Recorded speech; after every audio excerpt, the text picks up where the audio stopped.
नीलम गोरेंना एखादी राज्यसभा किंवा मंत्रिपद पदरात पाडून घ्यायचं असेल तर त्यांनी ते खुशाल पाडून घ्यावं। त्यासाठी त्यांना सत्ताधाऱ्यांचं लांगुल चालन करायचं असेल तर ते सुद्धा त्यांनी करावं।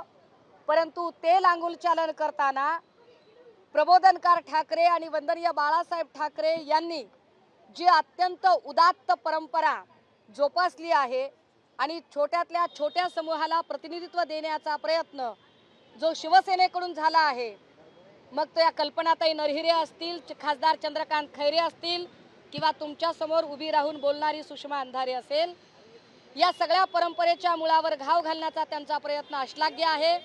त्यांनी पक्षाची आणि पक्षप्रमुखांची प्रतिमा मलिन करण्याचा प्रयत्न केला आहे।